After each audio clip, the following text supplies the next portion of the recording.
আসসালামু আলাইকুম, welcome to spicy বং।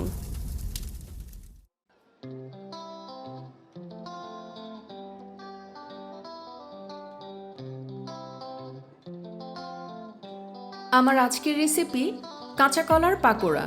চলুন কাঁচা কলার পাকোড়া তৈরির পুরো রেসিপিটি দেখে নেই। আমি প্রথমে কলাগুলোকে ধুয়ে নিয়েছি, তারপর ছিলে নিয়েছি। যেহেতু কলা গ্রেট করে নেওয়ার পর আমি আর ধুবো না।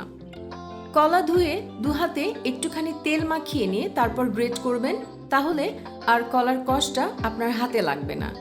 আর আমি গ্রেট করেছি গ্রেটারের বড় ছিদ্র দিয়ে, কারণ অনেক বেশি চিকন ঝুরি করব না। তো গ্রেট করে নেওয়ার পর আর ধুবো না, এবং গ্রেট করা কাঁচা কলায় কি কি মশলা দিয়েছি সেগুলো বলে দিচ্ছি। এখানে কলা নিয়েছি বড় সাইজের দুটি, তাতে পেঁয়াজ কুচি দিয়েছি 1 কাপ, ধনেপাতা কুচি 1 কাপ, আদা কুচি, রসুন কুচি ও কাঁচামরিচ কুচি 3টিই আছে 1 চা চামচ করে, লবণ স্বাদমতো, চিলি ফ্লেক্স, টেস্টিং সল্ট, গোলমরিচ গুঁড়া, গরম মশলা গুঁড়া, হলুদ, ধনে গুঁড়া এবং জিরা গুঁড়া, এই সবগুলোই দিয়েছি 1/2 চা চামচ করে। তবে গোলমরিচ গুঁড়া 1/2 চা চামচ থেকেও কিছুটা কম দিয়েছি।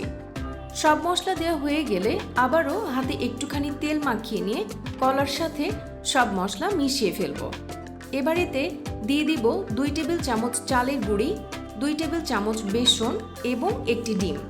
এবার আবারও সব কিছুকে খুব ভালো করে মিশিয়ে নিয়ে ডুবো তেলে মিডিয়াম লো হিটে গোল্ডেন ব্রাউন করে ভেজে গরম গরম সার্ভ করব। চলুন এবার ভিডিওর বাকি অংশটুকু দেখে নিই।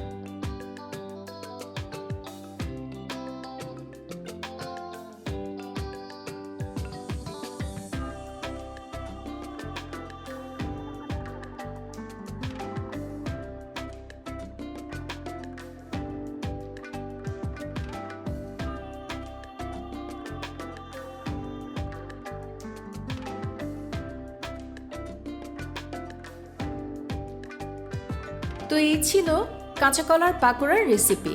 এতক্ষণ সাথে থাকার জন্য অসংখ্য ধন্যবাদ। অনেক ভালো থাকবেন। আল্লাহ হাফেজ।